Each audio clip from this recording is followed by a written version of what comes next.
It started with a laugh. That kind of careless laugh you let out when someone says something teasing, harmless. We were out with friends, having dinner at a cozy little place downtown. Emma was glowing that night. In her pale blue dress, hair tucked behind her ear just the way she knew I liked. We were celebrating our engagement, surrounded by the people who had watched our story unfold. Everything about that evening felt warm, perfect, almost cinematic. Until it wasn't. Halfway through dinner, one of her friends, Kayla, decided to bring up an old memory. "Remember that night in college?" she said, grinning. "When you sat on Ben's lap at that party and made him spill beer all over himself?" Everyone laughed, including Emma. I smiled too because that's what you do when your fiancé's past comes up in front of friends. You play it cool. But then Emma said something that made my chest tighten. She laughed and said, "Yeah, Ben always used to call me trouble." Guess he wasn't wrong. The table roared with laughter, but my smile froze. It wasn't jealousy that hit me, it was something quieter, heavier.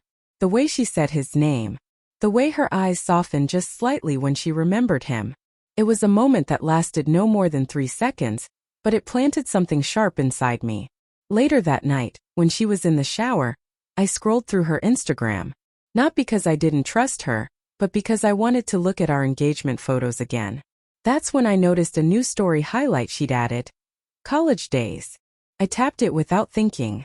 The first few clips were innocent, blurry selfies, beach photos, random group shots. But then there it was.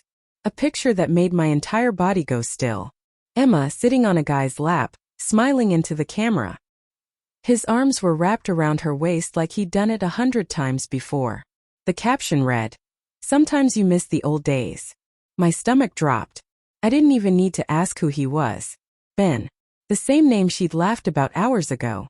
She'd posted it 2 days before our engagement dinner. At first, I told myself there had to be a reason. Maybe she meant it as a joke, a throwback, something innocent. But the longer I stared, the less innocent it looked. The way his hand rested on her thigh. The way she leaned into him.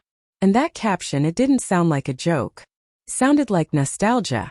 By the time she stepped out of the shower, I'd already seen enough to know that something inside me had shifted. I waited until we were alone in the apartment. Everyone else had gone home. The laughter from earlier dinner fading into the hum of city lights outside. Emma was folding laundry, humming softly to herself, completely unaware of the storm building inside me. My hands were clammy, heart pounding. But I knew I had to confront her before my imagination twisted it into something worse. "Emma," I said, my voice low but steady. She looked up, smiling. "What's wrong?" she asked. I didn't answer right away. I held my phone between us, the screen still showing the photo. "Is this just a joke?" I asked, trying to keep my voice calm.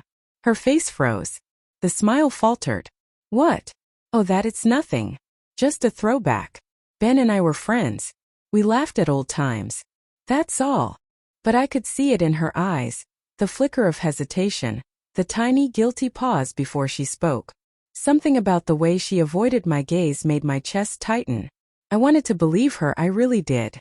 I wanted to trust her like I always had. But the caption, "Sometimes you miss the old days," didn't feel like an accident. It felt deliberate. I swallowed hard. "Emma, you're about to marry me. Yet this photo, it's not just about old times, is it?" Her hand shook slightly as she set down the laundry basket. She looked down at the floor, biting her lip. I didn't mean anything by it. It was supposed to be funny. I didn't think you'd see it like this." I wanted to shout, to demand the truth, but I didn't. Instead, I took a step closer and said quietly, "If it's a joke, then why does it feel like a message? A message from the past that I'm not part of." Her silence was deafening. And in that silence, the weight of everything I'd suspected settled into my bones. The little betrayals, the unexplained texts, the laughter at memories that didn't include me. They all came together in one painful moment. I didn't break anything. I didn't storm out. I just turned to the window, letting the city lights blur into streaks of color, and asked myself how someone you love could make you feel invisible while standing right beside you. Hours later, when I finally spoke again, my voice was calm, but my heart was heavy. "Emma, I need to know if the woman I'm marrying is someone who belongs to me now, or someone still living in the past." She looked at me then, really looked, and I saw the truth reflected in her eyes. She had loved someone else. Maybe not fully, maybe not for long, but enough that our engagement wasn't the only thing on her mind. The next few days were unbearable. Every message on my phone, every notification, felt like a reminder that the woman I loved could also long for someone else. I tried to focus on our future, our wedding plans, the apartment we'd move into together, the life we had been dreaming about, but the photo lingered in my mind, like a shadow that refused to leave. I watched her closely, noting the little tells I had never paid attention to before. The way she laughed at certain texts, the way she hesitated when I asked about friends from college, the way she avoided eye contact when I mentioned our engagement. I couldn't ignore it anymore. Trust, once shaken, doesn't return easily, especially when there's proof that the heart you've given is still reaching for someone else. Finally, I confronted her again, this time with everything laid bare. "Emma, I saw the photo," I said, my voice steady but firm. "And I need the truth. Were you thinking about him when you said yes to me?" She flinched. For a second I thought she might cry. "It wasn't like that," she whispered. "I was just remembering. I didn't mean to hurt you. It's just a stupid joke. I love you, I swear." But I couldn't accept it. Love doesn't hide behind photos with cryptic captions, no matter how much someone swears. I realized that night that my heart had been quietly giving in to doubt for months, and now it had concrete evidence to fuel it. I left the apartment that night, walking through the quiet streets, thinking about everything we had shared and everything that had gone wrong. By the time I returned, I had made my decision. This wasn't just about a photo or a joke or even betrayal. It was about the life I wanted.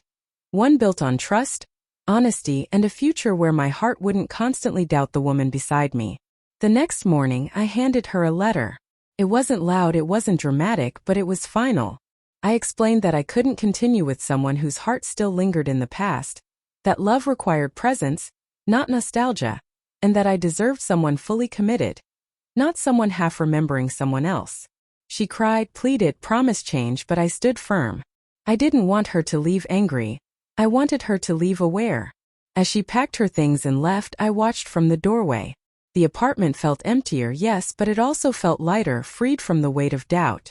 Later, I deleted the photo from my mind and from my devices, but I never forgot what it taught me. That love is not measured by engagement rings or promises, but by attention, loyalty, and the courage to be present in someone else's life. And sometimes, letting go is the only way to protect your heart.